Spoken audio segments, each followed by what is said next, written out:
تو ایسے جانور کی قربانی کرنا یہ بالکل ٹھیک ہے، اس میں کوئی مسئلے والی بات نہیں ہے۔ ہاں الا یہ کہ اگر اس کو کٹائی کرتے ہوئے اگر اس کو کوئی زخم لگ جاتا ہے، کوئی ٹک لگ جاتا ہے، اگر تو سر کے اوپر ٹک لگتا ہے تو دیکھا یہ جائے گا کہ آیا سر کے اوپر کینچی لگنے کی وجہ سے زیادہ زور سے اس کا اثر دماغ تک پہنچا کہ نہیں پہنچا۔ اگر اس کا اثر دماغ تک نہیں پہنچتا تو پھر اس میں کوئی مسئلہ نہیں ہے، پھر اس میں قربانی کی جا سکتی ہے۔ پھر دیکھا جائے گا کہ اگر آپ نے قربانی کا جو جانور لیا ہے، آپ نے مادہ لی ہے، تو مادہ کو دیکھا جائے گا تو اس کے 4 تھن ہوتے ہیں، بٹ جو بڑا جانور ہوتا ہے اگر 4 تھنوں میں سے اس کے 2 تھن خراب ہوں، 2 تھنوں میں اس کا دودھ نہ آتا ہو، تو ایسے جانور کی قربانی کرنا یہ ناجائز ہے، یہ اس کی قربانی کرنا جائز نہیں ہے۔ یا پھر یہ ہوگا کہ پیدائشی طور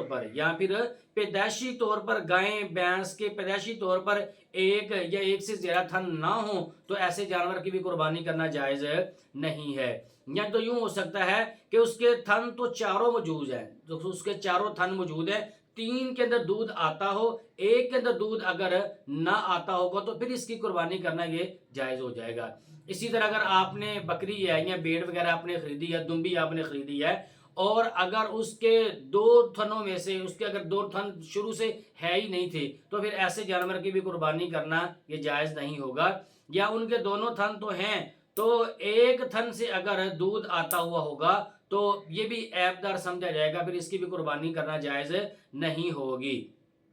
آگے پھر آپ نے دیکھنا ہے کہ اس کی ٹانگ کے بارے میں دیکھا یہ جائے گا کہ اتنا لنگڑا اگر جانور اتنا لنگڑا ہو کہ اپنی 4 ٹانگوں کے اوپر وہ وزن 3 ٹانگوں کے اوپر وزن ڈالتا ہو اور 4تھی ٹانگ کے اوپر بالکل ہی وزن نہ ڈالتا ہوگا، ایسا جانور یہ بھی عیب دار ہوگا، اس کی بھی قربانی کرنا جائز نہیں ہوگا۔ اگر اس کی 4 ٹانگوں میں سے کوئی ایک ٹانگ جو ہے وہ زخمی ہے، وہ لنگڑا کر چلتا ہے اور اپنی جو ٹانگ اس کی لنگڑی ہے اس کے اوپر بھی سہارا لگاتا ہے، اس کو بھی زمین کے اوپر لگاتا ہے، تو پھر ایسے جانور کی قربانی کرنا یہ جائز ہو جائے گا۔ اور بھی اسی طرح اگر جانور کے دانتوں کے بارے میں مسئلہ یہ ہے، دیکھا یہ جائے گا کہ دیکھیں اس کے بالکل ہی دانت ہے ہی نہیں، اگر بالکل اس کے دانت ختم ہو چکے ہوں تو ایسے جانور کی قربانی کرنا یہ جائز نہیں ہے۔ یا ان میں سے کچھ دانت تو ہیں لیکن اکثر دانت، مثال کے طور پر اگر 20 دانت تھے تو 20 میں سے صرف 8 یا 6 اس کے باقی ہیں، 12 یا 14 دانت اس کے ختم ہو چکے ہیں، تو ایسے جانور کی قربانی کرنا بھی یہ جائز نہیں ہے۔ یا اس کے سارے دانت تو موجود ہیں لیکن اس کے دانت اس قدر اتنے گھس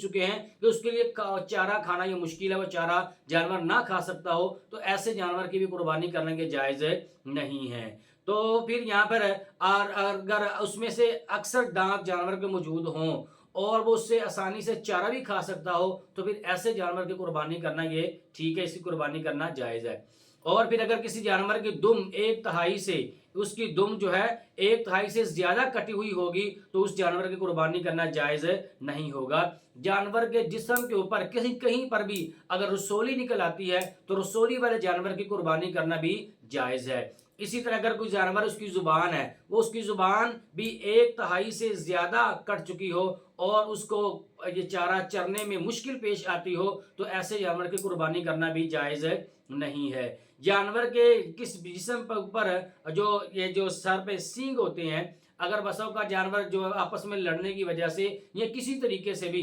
جانور کے مکمل سینگ جو ہے وہ سینگ اس کے ٹوٹ جاتے ہیں، پھر دیکھا جائے گا کہ سینگ کے ٹوٹنے کی وجہ سے اس کے دماغ کے اوپر اثر پڑا ہے کہ نہیں پڑا۔ سینگ کے ٹوٹنے کی وجہ سے جانور کے دماغ کے اوپر اگر اثر پڑ جائے تو ایسی صورت میں اس جانور کو قربانی کرنا جائز نہیں ہوگا۔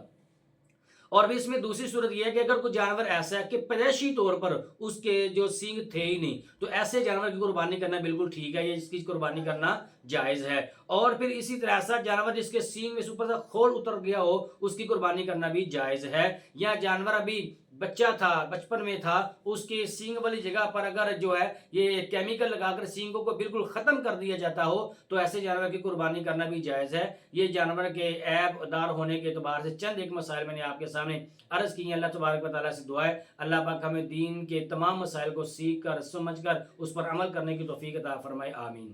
وہ راتوں کو خلوت سے معمور سجدے، وہ لمبی رکعتوں سے مسحور سجدے، وہ سجدے محافظ مددگار سجدے، غموں کے مقابل عطردار سجدے۔